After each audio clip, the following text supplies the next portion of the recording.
Elle savait qu'elle ne devrait pas accepter, mais elle avait besoin de cet argent.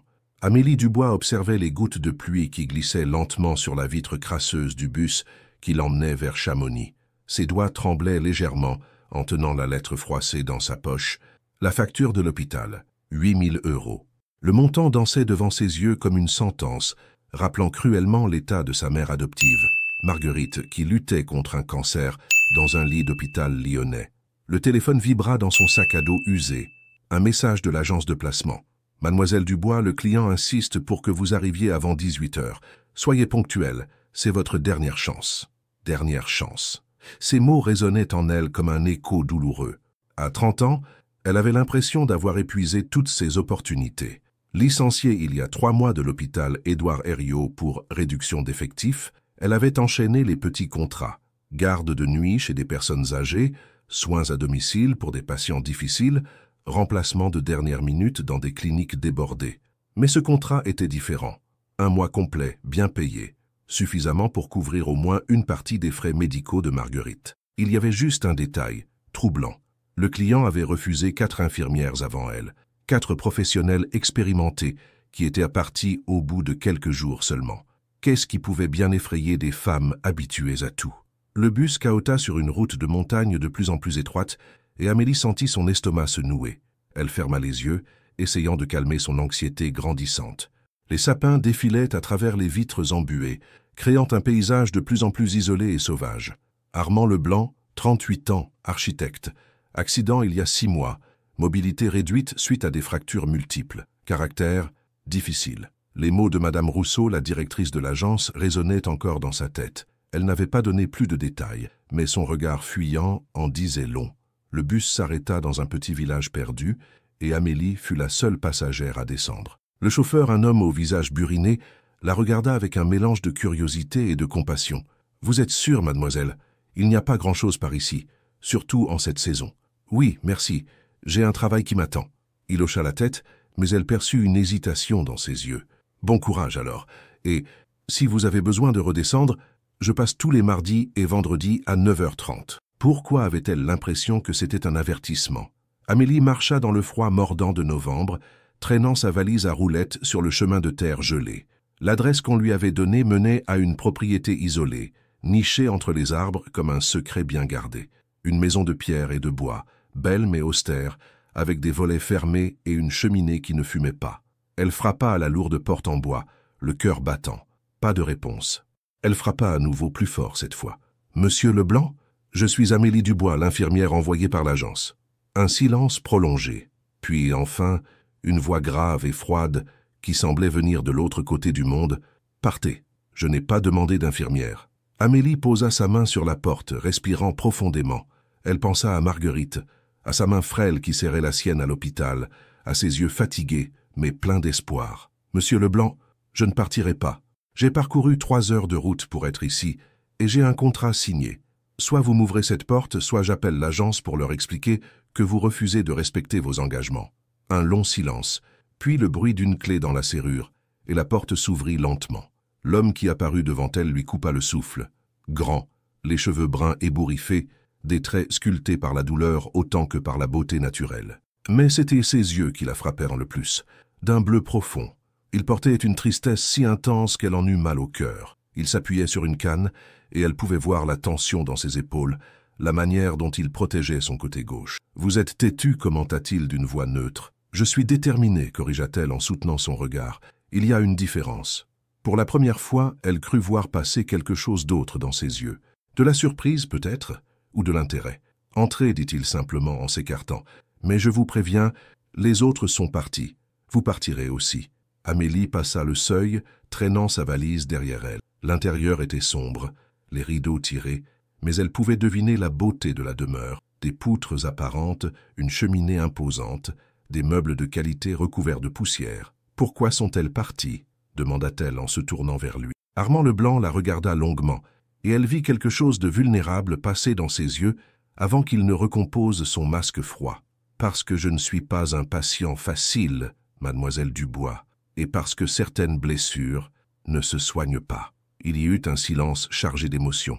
Amélie sentit quelque chose se serrer dans sa poitrine, Pas de la peur, mais une étrange reconnaissance.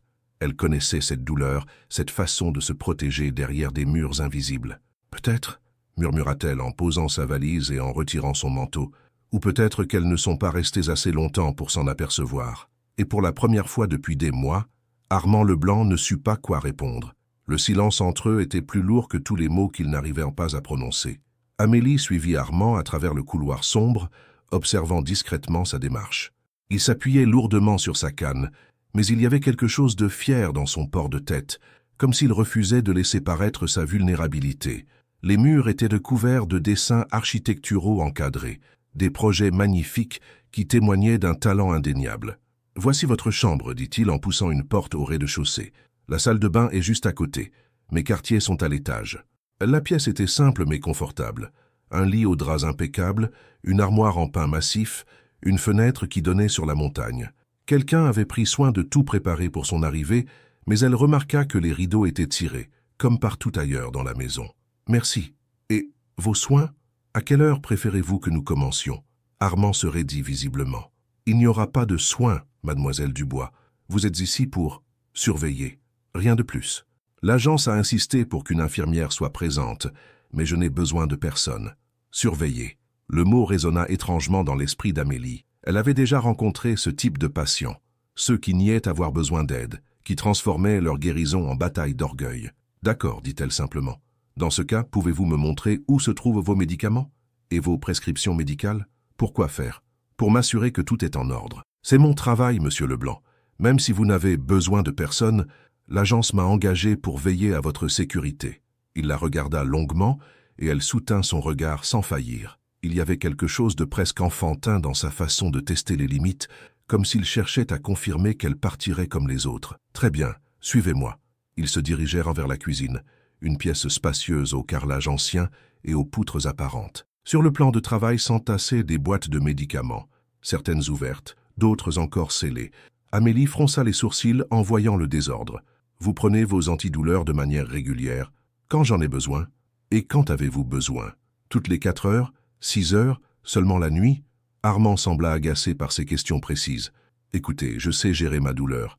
J'ai vécu avec pendant 6 mois. » Amélie prit une des boîtes et lut l'étiquette. « Morphine retard, prescrite pour être prise toutes les 12 heures. » Elle compta rapidement les comprimés restants et fit un calcul mental. « Cette boîte devrait être vide depuis une semaine si vous suiviez la posologie, » dit-elle calmement. « Soit vous ne prenez pas assez, soit vous en prenez trop de manière irrégulière. Dans les 2 cas, c'est dangereux.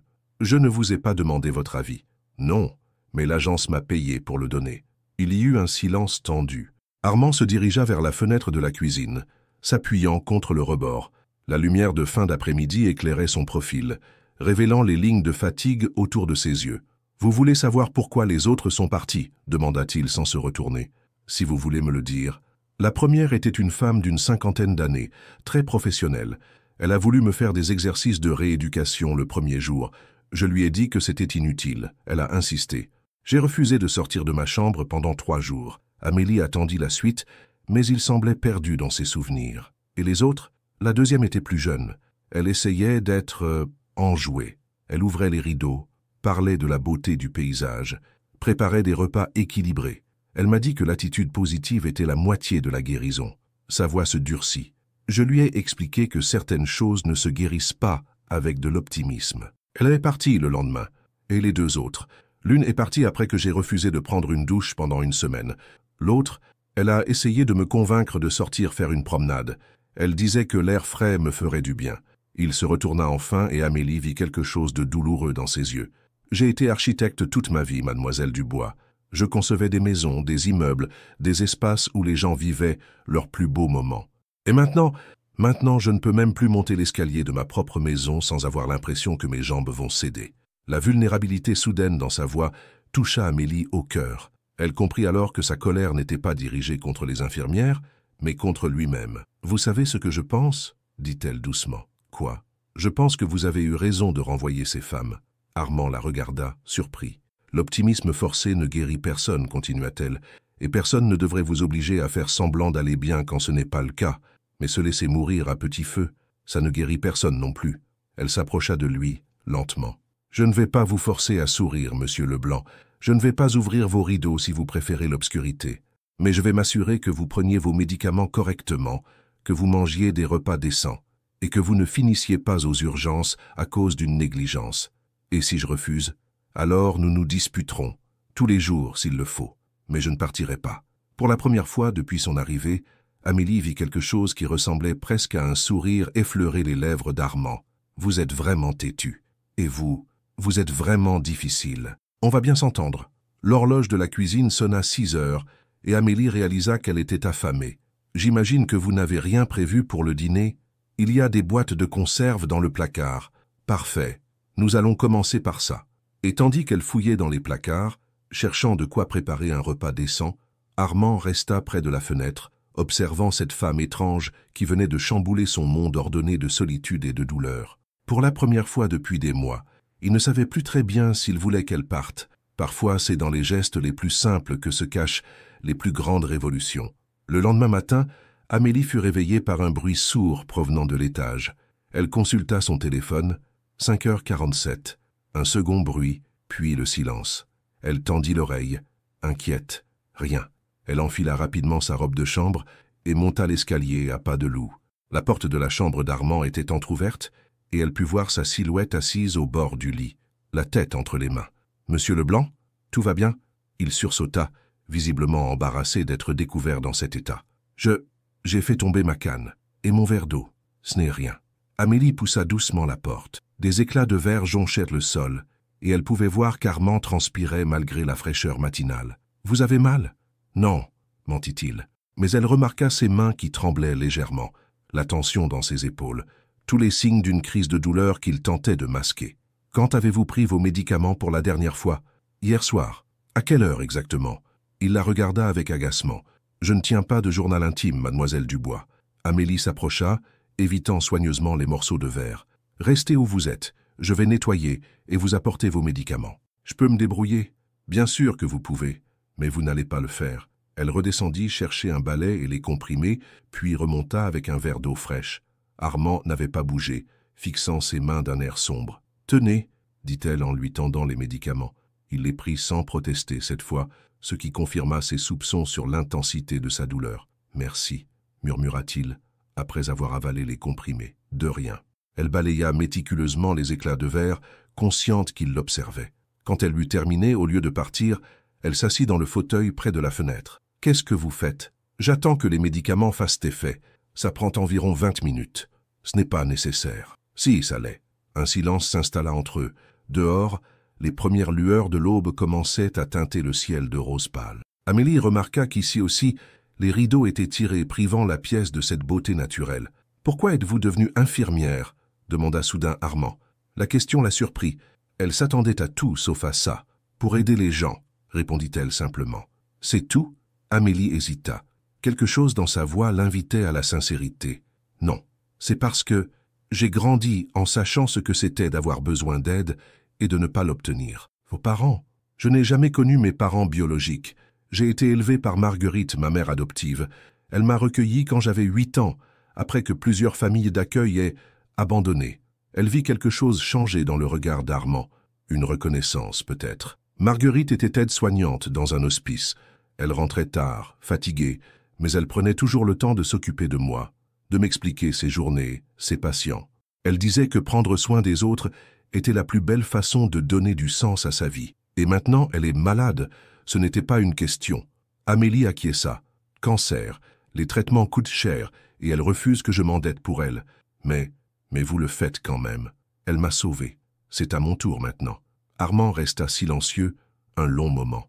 Amélie pouvait voir que la douleur commençait à s'estomper. Ses traits se détendaient progressivement. « Vous savez ce qui est ironique ?» dit-il finalement. « Quoi ? Moi qui construisais des maisons pour les autres, je me retrouve prisonnier de la mienne. Vous n'êtes prisonnier que si vous choisissez de l'être. Facile à dire.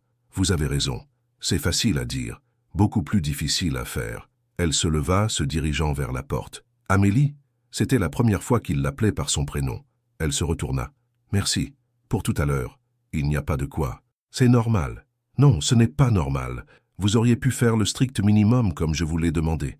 Mais vous êtes restés. » Leurs regards se croisèrent et Amélie sentit quelque chose passer entre eux.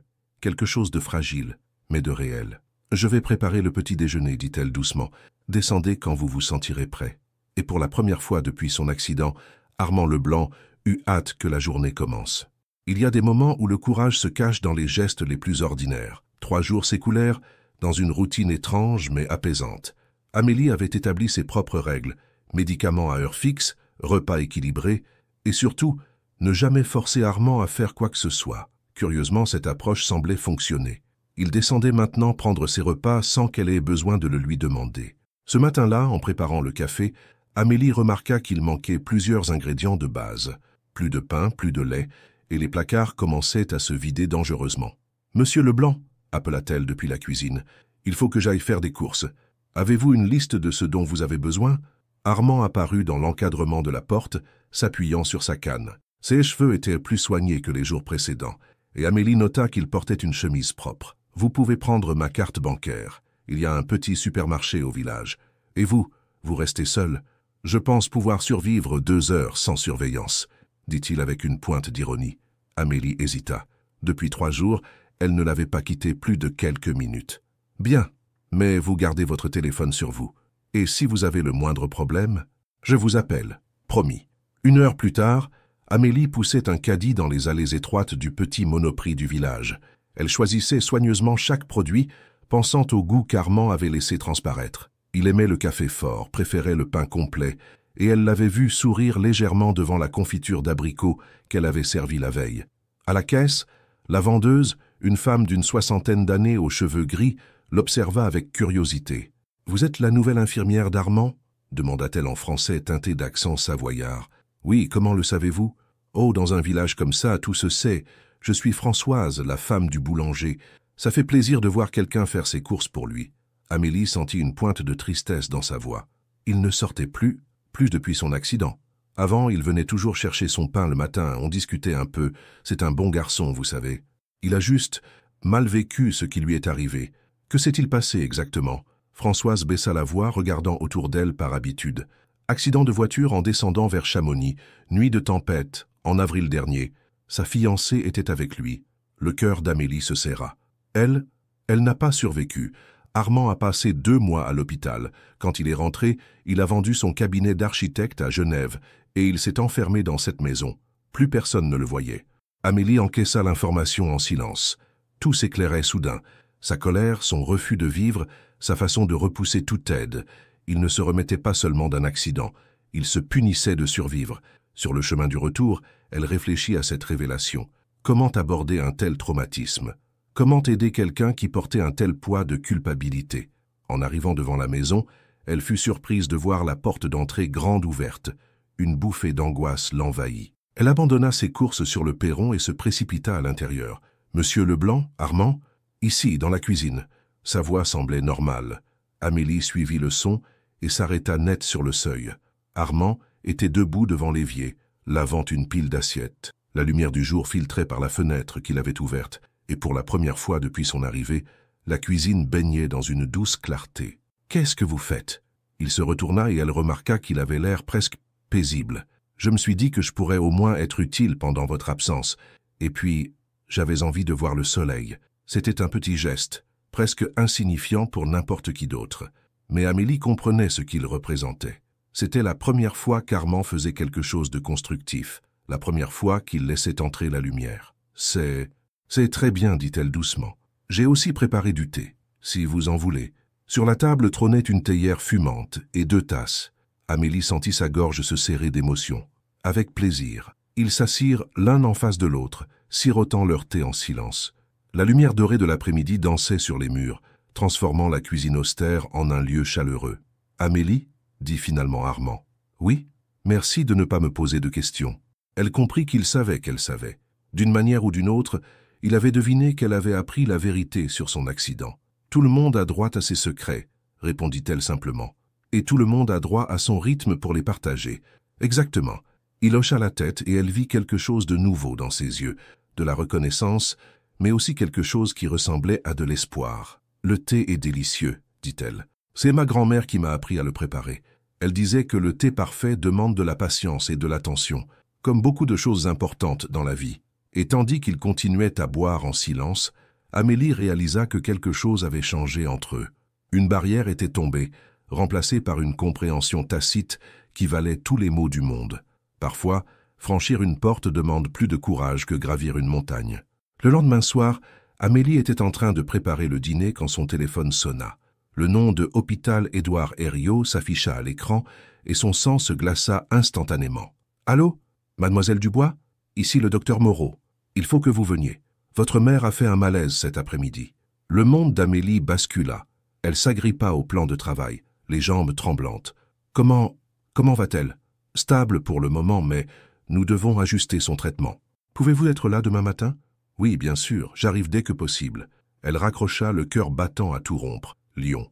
Il fallait qu'elle aille à Lyon, mais cela signifiait laisser Armand seul, abandonner son contrat. « Amélie, tout va bien ?» Elle sursauta. Armand se tenait dans l'encadrement de la porte, son visage exprimant une inquiétude sincère. « Ma mère, elle est à l'hôpital. Il faut que j'y aille. »« Bien sûr, partez. »« Mais, et vous? Le contrat stipule que... » »« Oubliez le contrat. Votre mère a besoin de vous. » Amélie le regarda, surprise par sa spontanéité, puis la réalité la frappa de plein fouet. « Il n'y a plus de bus avant demain matin, et je n'ai pas de voiture. » Armand resta silencieux un moment, puis prit une décision qui les surprit tous les deux. « J'ai une voiture. Je vais vous conduire. »« Quoi? Non, c'est impossible. Vous ne conduisez plus depuis... »« Depuis l'accident, je sais. Mais ma jambe droite va bien. Je peux conduire. »« Armand, non, c'est trop demandé. Vous ne demandez rien. C'est moi qui propose. » Il y avait quelque chose de déterminé dans sa voix, quelque chose qu'elle n'avait jamais entendu auparavant. « Donnez-moi 10 minutes pour me préparer. » Une demi-heure plus tard, Amélie se tenait devant une BMW noire garée dans le garage attenant à la maison. Armand vérifiait méticuleusement l'huile et les pneus, ses gestes trahissant une nervosité qu'il tentait de dissimuler. « Vous êtes sûr de pouvoir faire ça ?» demanda-t-elle une dernière fois. « Non, avoua-t-il. Mais je vais le faire quand même. Le trajet jusqu'à Lyon prendrait 3 heures. 3 heures de route de nuit, de montagne, sur les mêmes routes où sa vie avait basculé 6 mois auparavant. » Armand s'installa au volant, ses mains tremblant légèrement sur le volant. Amélie monta côté passager, remarquant la sueur qui perlait sur son front. « On peut prendre le premier bus demain matin si vous préférez, dit-elle doucement. « Non, votre mère ne peut pas attendre. » Il démarra, et la voiture sortit lentement du garage. Amélie vit ses articulations blanchir, tant il serrait le volant. Les premiers kilomètres furent tendus. Armand conduisait prudemment, trop prudemment, vérifiant constamment ses rétroviseurs. À chaque virage un peu serré, elle le sentait se raidir. « Parlez-moi de votre mère, » dit-il soudain. Amélie comprit qu'il avait besoin d'une distraction. Marguerite, elle a 68 ans. Elle a travaillé toute sa vie comme aide-soignante dans un hospice. C'est la femme la plus forte que je connaisse. Comment vous a-t-elle trouvé? Je n'étais pas facile à l'époque. 8 ans, traumatisé par plusieurs placements ratés. Je ne parlais plus. Je ne faisais confiance à personne. Les familles d'accueil me renvoyaient les unes après les autres. Sa voix se brisa légèrement. Marguerite était différente. Elle ne me forçait pas à parler. Elle me lisait des histoires tous les soirs, me préparait des petits plats, et surtout, elle me répétait tous les jours que j'étais chez moi. Pour toujours. Elle avait d'autres enfants? Non. Elle n'avait jamais pu en avoir. Elle disait que le destin nous avait réunis parce qu'on avait toutes les deux besoin d'une famille. Amélie remarqua qu'Armand se détendait progressivement. Ses épaules étaient moins crispées, sa conduite plus fluide. « Elle va s'en sortir, dit-il avec conviction. Comment pouvez-vous en être si sûr? Parce qu'elle vous a élevé. Et regardez comme vous êtes forte. » Ces mots touchèrent Amélie au cœur. Elle regarda le profil d'Armand, concentré sur la route, et réalisa qu'en acceptant de la conduire, il avait franchi un pas énorme. « Merci, » murmura-t-elle. « C'est normal. » « Non, ce n'est pas normal. C'est exceptionnel et courageux. » Ils continuèrent en silence, la nuit défilant autour d'eux. Et quand les lumières de Lyon apparurent enfin à l'horizon, Amélie sut qu'ils avaient tous les deux changé pendant ce voyage. Il y a des moments où l'on découvre que la vraie force ne vient pas de ce que l'on garde, mais de ce que l'on donne. L'hôpital Édouard Herriot baignait dans cette lumière froide et blanche des établissements médicaux. Amélie marchait rapidement dans les couloirs familiers, Armand à ses côtés, sa canne claquant régulièrement sur le sol carrelé. Elle remarqua qu'il observait tout avec attention. Les infirmières qui passaient, les familles inquiètes assises sur les bancs, l'odeur de désinfectant mélangée à celle du café de la cafétéria. « Chambre 314 » murmura-t-elle en consultant le papier que lui avait donné l'accueil. Quand elle poussa la porte, Marguerite était éveillée, plus pâle que d'habitude mais souriante. Ses cheveux gris étaient soigneusement coiffés malgré la fatigue, et ses yeux s'illuminèrent en voyant sa fille adoptive. « Ma petite Amélie, tu n'étais pas obligée de venir si vite. »« Bien sûr que si, » dit Amélie en l'embrassant doucement. « Comment tu te sens ?»« Comme une vieille locomotive qui a besoin d'un peu d'huile dans les rouages, » plaisanta Marguerite. Son regard se posa alors sur Armand, resté discrètement près de la porte. « Et qui est ce beau jeune homme ?»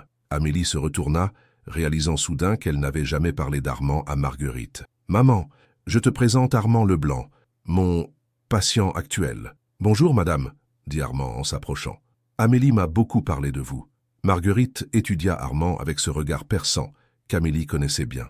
En quelques secondes, elle sembla comprendre bien plus que ce qui était dit. « Asseyez-vous donc, monsieur Leblanc. Vous devez être fatigué après ce long trajet. Comment savez-vous que ma fille a cette façon particulière de s'inquiéter quand quelqu'un d'important est en difficulté? Et le fait que vous soyez ici avec elle à cette heure, ça en dit long. » Amélie rougit légèrement. Parfois, Marguerite la connaissait mieux qu'elle-même. Le docteur Moreau entra à ce moment-là, un homme d'une cinquantaine d'années aux lunettes fines. « Mademoiselle Dubois, pouvons-nous parler ?» Ils sortirent dans le couloir, laissant Armand seul avec Marguerite. Amélie vit sa mère adoptive tendre la main vers lui, et à sa grande surprise, il la prit sans hésitation. « Les résultats sont encourageants, » dit le docteur. Le malaise était dû à une réaction aux nouveaux médicaments. Nous allons ajuster le traitement, mais elle devrait pouvoir rentrer chez elle dans quelques jours. Et le cancer? Stable. Votre mère est une battante, mademoiselle Dubois. Elle répond bien au traitement. Amélie sentit un poids énorme quitter ses épaules. Quand elle retourna dans la chambre, elle trouva Armand et Marguerite en pleine conversation. « Je lui disais justement, » continua Marguerite en voyant Amélie revenir, « que cette maison dans les montagnes a l'air magnifique. Ça doit faire du bien d'être au calme. »« C'est vrai, » admit Armand, « même si j'ai mis du temps à l'apprécier. Les plus beaux endroits perdent parfois leur beauté quand on y vit seul, » observa Marguerite avec sagesse. Armand et Amélie échangèrent un regard complice. « Maman, il faut qu'on te laisse te reposer, » dit Amélie en embrassant Marguerite. « Attendez, » dit la vieille dame en retenant la main d'Armand. « Prenez soin de ma fille, d'accord? Elle a tendance à trop donner et pas assez recevoir. »« Maman !» protesta Amélie. « C'est promis, madame, » répondit Armand avec gravité. Dans le parking de l'hôpital, ils restèrent un moment silencieux près de la voiture. « Elle a l'air d'aller mieux, » dit finalement Armand. « Oui, grâce à vous. Comment ça? Si vous ne m'aviez pas conduite ici ce soir, j'aurais passé la nuit à m'inquiéter, incapable de faire quoi que ce soit. Au lieu de ça, j'ai pu la voir, parler au médecin, être rassuré. » Armand hocha la tête, mais elle vit qu'il réfléchissait à autre chose. « Qu'est-ce qui vous tracasse? Votre mère? Elle m'a dit quelque chose pendant que vous étiez sorti. »« Quoi? » ?»« Elle m'a dit que vous aviez quitté un travail stable à Lyon pour faire des remplacements, que vous aviez renoncé à beaucoup de choses pour pouvoir vous occuper d'elle. » Amélie détourna le regard. « Amélie, regardez-moi. » Quand elle obéit, elle vit quelque chose de nouveau dans ses yeux, de l'admiration, mais aussi de la culpabilité. Vous sacrifiez votre avenir pour votre mère, et moi, je vous empêche de chercher un travail permanent en vous gardant dans cette montagne isolée. Ce n'est pas... Si, c'est exactement ça.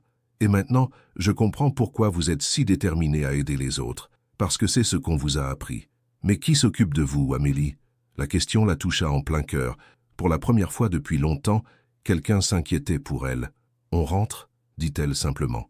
Mais pendant tout le trajet du retour, les paroles d'Armand résonnèrent dans son esprit, et pour la première fois, elle se demanda si elle méritait qu'on prenne soin d'elle aussi. Il arrive que les confessions les plus importantes se murmurent dans l'obscurité. Le voyage de retour s'était déroulé dans un silence confortable, chacun perdu dans ses pensées. Quand ils arrivèrent à la maison, il était près de 2 heures du matin. Amélie était épuisée émotionnellement, mais une étrange énergie l'habitait. Voir Marguerite aller mieux avait libéré une tension qu'elle portait depuis des semaines. « Merci », dit-elle à Armand, tandis qu'il garait la voiture. « Pour tout. Je ne sais pas comment vous remercier. Vous m'avez déjà assez remercié. Allez dormir, vous en avez besoin. » Mais une fois dans sa chambre, Amélie ne parvint pas à trouver le sommeil. Les paroles d'Armand résonnaient encore. « Qui s'occupe de vous, Amélie ?» Personne ne lui avait jamais posé cette question. Elle avait toujours été celle qui donnait, qui aidait, qui se sacrifiait. Vers 3 heures du matin, elle entendit des bruits en provenance de la cuisine. Inquiète, elle enfila sa robe de chambre et descendit. Armand était assis à la table, une tasse de thé fumante devant lui, fixant la nuit par la fenêtre ouverte. « Vous n'arrivez pas à dormir non plus ?» demanda-t-elle doucement. Il sursauta légèrement puis lui sourit. « Les vieilles habitudes. Depuis l'accident, j'ai du mal à dormir plus de quelques heures d'affilée. Les cauchemars? Parfois. Mais cette nuit, c'est différent. Je réfléchis. » Amélie se servit une tasse de thé et s'assit en face de lui. La cuisine baignait dans une lumière douce, créant une intimité qu'elle n'avait jamais ressentie auparavant. « À quoi ?» Armand resta silencieux un long moment, puis prit une inspiration profonde. « À Claire, ma fiancée. » C'était la première fois qu'il prononçait son prénom devant Amélie. Elle sentit son cœur se serrer, mais elle ne dit rien, attendant qu'il continue. « Nous devions nous marier en juin, tout était prêt. La robe, l'église, la réception. Elle était tellement excitée. Et moi, j'avais peur. Peur de quoi? De ne pas être assez bien pour elle. Claire était lumineuse. Tout le monde l'aimait. Elle voyait le bon côté de tout, trouvait de la beauté partout. Et moi, j'étais juste un architecte stressé qui travaillait trop. » Sa voix se brisa légèrement. Cette nuit-là, nous nous étions disputés. Elle voulait que nous prenions des vacances avant le mariage, que nous partions quelque part tous les deux. Moi, j'étais obsédé par un projet, je ne pouvais pas laisser tomber mes clients. Elle a dit que je ne savais pas vivre, que je laissais passer tous les moments importants. Amélie posa doucement sa main sur la sienne. Qu'est-ce qui s'est passé ensuite? Elle est partie chez sa sœur, à Chamonix. Elle était en colère, blessée. J'ai passé 3 jours sans lui parler, trop orgueilleux pour m'excuser. Et puis, j'ai craqué. J'ai pris la voiture et je suis parti la rejoindre. Il pleuvait, il y avait du verglas. Il ferma les yeux, revivant ce moment. Je roulais trop vite. J'étais pressé de la retrouver, de lui dire que j'étais désolé, que j'allais changer. Dans un virage, j'ai perdu le contrôle. La voiture a fait plusieurs tonneaux. Armand. Quand je me suis réveillé à l'hôpital 2 semaines plus tard, ils m'ont dit qu'elle était morte sur le coup. Que si j'avais roulé moins vite, si j'avais été plus prudent, les larmes coulaient maintenant librement sur ses joues. Elle est morte à cause de mon impatience, à cause de mon incapacité à vivre l'instant présent, la seule chose qu'elle me demandait. Amélie se leva et vint s'asseoir à côté de lui, passant un bras autour de ses épaules. « Ce n'était pas votre faute. Si, c'était ma faute. J'aurais dû l'appeler. J'aurais dû attendre le lendemain matin. J'aurais dû... » « Arrêtez, dit-elle fermement. Vous pensez vraiment que Claire voudrait que vous vous punissiez ainsi, que vous gâchiez votre vie par culpabilité? » Armand la regarda, surpris par le ton de sa voix. « Vous m'avez demandé qui s'occupait de moi, continua Amélie. Et moi, je vous demande, qui s'occupera de l'amour que Claire vous portait si vous le laissez mourir avec vous? Qui honorera sa mémoire si vous refusez de vivre? Je ne sais pas comment faire, murmura-t-il. Je ne sais pas comment continuer sans elle. On ne continue pas sans les gens qu'on aime. On continue avec eux d'une manière différente, en gardant ce qu'ils nous ont appris de beau. Ils restèrent enlacés dans le silence de la nuit, et pour la première fois depuis des mois, Armand pleura vraiment. Il pleura Claire, il pleura leur amour inachevé, il pleura l'homme qu'il avait été et qu'il pourrait redevenir. Et Amélie comprit qu'en l'aidant à porter sa douleur, elle apprenait enfin à accepter qu'on prenne soin d'elle aussi. Il y a des matins où l'on se réveille différent, comme si la nuit avait réparé des blessures qu'on croyait incurables. Amélie s'éveilla avec une sensation étrange. Pour la première fois depuis des semaines, elle avait dormi paisiblement, sans ce nœud d'angoisse permanent dans l'estomac. La lumière filtrait doucement à travers ses rideaux, et elle pouvait entendre des bruits inhabituels venant de la cuisine. En descendant, elle découvrit Armand debout devant la cuisinière, préparant ce qui semblait être un petit déjeuner complet. L'odeur du café frais et des œufs brouillés embaumait la pièce. Il avait ouvert toutes les fenêtres, et l'air frais de la montagne circulait librement. « Bonjour », dit-il en se retournant vers elle. Amélie fut frappée par son apparence. Ses cheveux étaient soigneusement coiffés. Il portait une chemise propre, et surtout, il souriait. Un vrai sourire qui atteignait ses yeux. « Vous avez bien dormi ?» demanda-t-elle, encore surprise de le voir si actif. « Mieux que depuis des mois. Et vous ?»« Très bien, merci. » Il lui tendit une tasse de café fumant, et leurs doigts se frôlèrent brièvement.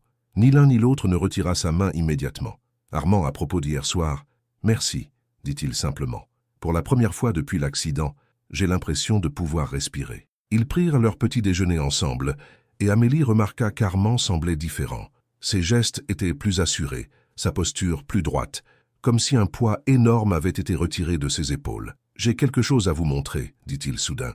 Il se leva et se dirigea vers un placard qu'Amélie n'avait jamais vu ouvert. Il en sortit plusieurs cahiers et carnets de croquis. « Mes projets d'avant l'accident », expliqua-t-il en les posant sur la table. Je n'avais pas pu les regarder depuis.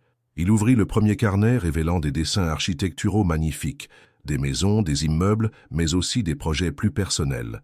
Une extension pour une famille nombreuse, L'adaptation d'une maison pour une personne âgée, c'est magnifique, murmura Amélie en tournant les pages. Claire adorait celui-ci, dit-il en pointant le dessin d'une petite maison avec une grande baie vitrée donnant sur un jardin. Elle disait que c'était la maison de nos rêves. Sa voix ne tremblait plus en prononçant le prénom de sa fiancée. Amélie leva les yeux vers lui. « Vous pourriez la construire. Un jour. Peut-être. Mais pour l'instant, j'aimerais dessiner autre chose. » Il prit un crayon et commença à esquisser sur une page vierge. Amélie observa ses mains bouger avec assurance, créant des lignes qui prenaient progressivement forme. Qu'est-ce que c'est? Un centre de rééducation.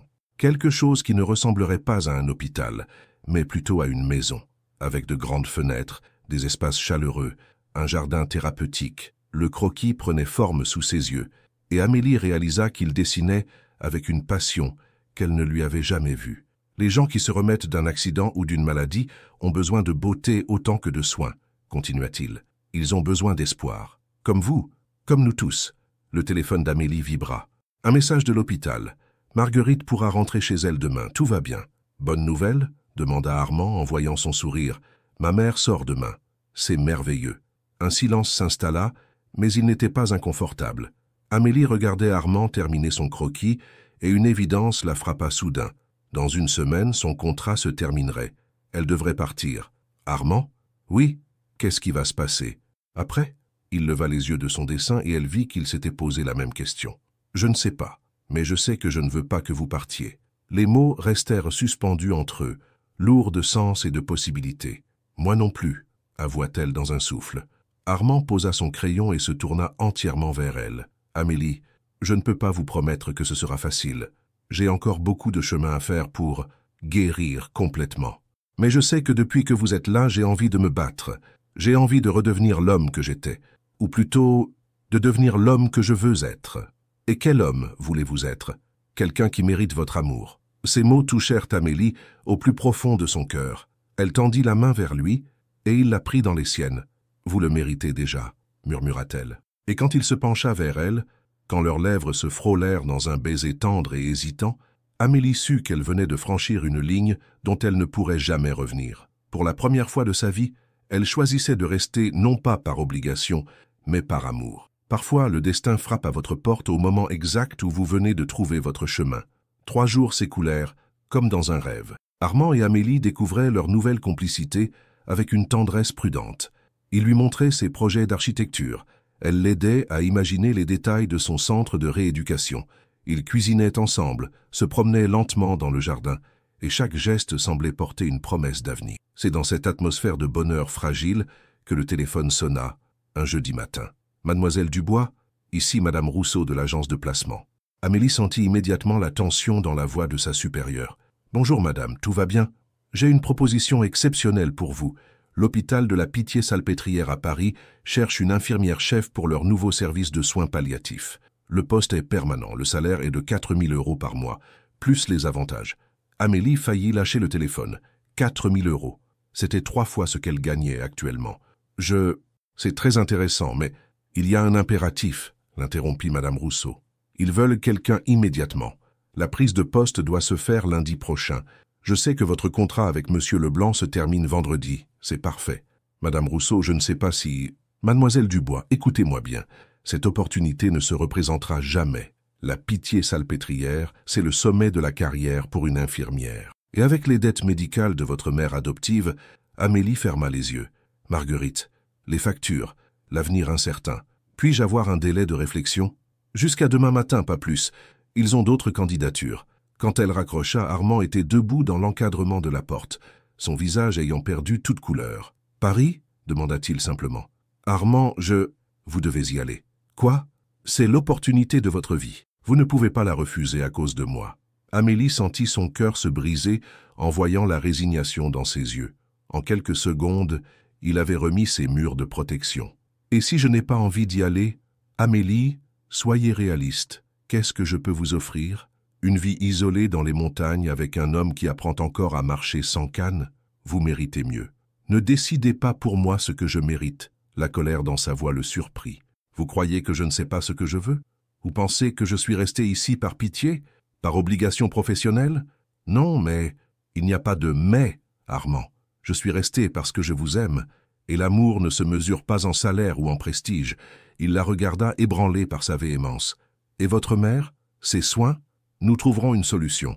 Ensemble. Amélie, vous ne comprenez pas. Je ne peux pas être la raison pour laquelle vous renoncez à votre avenir. Et vous ne comprenez pas que vous êtes mon avenir. » Le silence qui suivit fut assourdissant.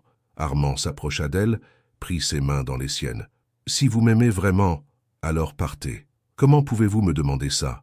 Parce que si vous restez et que dans 5 ans vous regrettez, je ne pourrai pas le supporter. Partez, construisez votre carrière, épanouissez-vous. Et si dans quelques années vous pensez encore à nous, alors peut-être. Peut-être quoi? Peut-être qu'on pourra essayer à nouveau, quand je serai redevenu l'homme que je veux être. » Amélie sentit les larmes couler sur ses joues. « Vous êtes déjà cet homme, Armand. Vous ne le voyez juste pas encore. » Amélie, non. Si vous me demandez de partir, c'est que vous ne croyez pas en nous. C'est que vous avez encore peur. J'ai peur de vous faire du mal. J'ai peur de vous retenir. J'ai peur de... De quoi? D'être heureux, avoua-t-il dans un souffle. Parce que la dernière fois que j'ai été vraiment heureux, j'ai tout perdu. Amélie comprit alors que derrière son sacrifice apparent se cachait sa plus grande terreur, celle de revivre une perte. Armand, regardez-moi. Quand il obéit, elle vit toute sa vulnérabilité à nu. L'amour, c'est un risque, toujours, mais c'est le seul risque qui vaille la peine d'être pris. Et tandis qu'elle montait dans sa chambre pour réfléchir à la proposition de Paris, Armand resta seul dans la cuisine, face au plus grand dilemme de sa nouvelle vie. Laisser partir celle qu'il aimait ou avoir le courage de se battre pour elle. Il y a des matins où l'on doit choisir entre la sécurité et le bonheur. Et parfois, la vraie sécurité, c'est d'avoir le courage d'être heureux. Amélie n'avait pas fermé l'œil de la nuit. Assise sur son lit, elle fixait son téléphone posé devant elle. Dans 3 heures, elle devait rappeler Madame Rousseau avec sa réponse. Paris, la Pitié-Salpêtrière, une carrière brillante, la solution à tous ses problèmes financiers.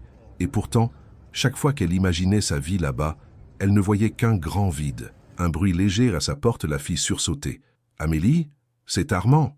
Je peux entrer ?» Oui.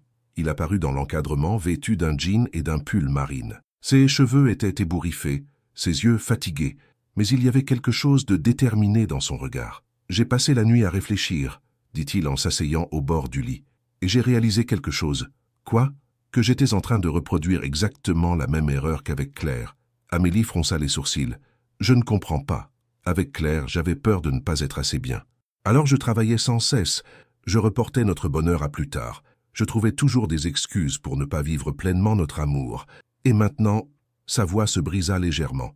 Maintenant, j'ai tellement peur de vous perdre que je suis prêt à vous pousser vers la sortie moi-même. Comme si c'était moins douloureux de vous voir partir pour votre bien que de me battre pour vous garder. » Amélie sentit son cœur s'emballer. « Armand, non, laissez-moi finir. Hier soir, après notre dispute, je suis allé dans le garage. Vous savez ce que j'ai fait ?» Elle secoua la tête. « J'ai sorti tous les cartons de Claire, ses affaires, nos photos, nos projets de mariage, tout ce que j'avais enfermé depuis l'accident. » Il prit une inspiration profonde. Et en regardant nos photos, j'ai entendu sa voix. Pas dans ma tête, pas dans un rêve. Je l'ai vraiment entendue. Elle me disait « Arrête d'avoir peur de vivre, idiot. Tu crois que je suis morte pour que tu passes le reste de ta vie à te punir ?» Des larmes coulèrent maintenant sur les joues d'Amélie. « Elle aurait dit ça, n'est-ce pas ?» continua Armand avec un sourire triste. Claire détestait qu'on gâche les occasions de bonheur. « Oui, » murmura Amélie, « elle aurait dit exactement ça. Alors voilà ce que je vous propose. N'acceptez pas ce poste. Armand, attendez. N'acceptez pas ce poste et restez ici, pas comme mon infirmière, mais comme ma partenaire. Nous créerons ensemble ce centre de rééducation dont je vous ai parlé.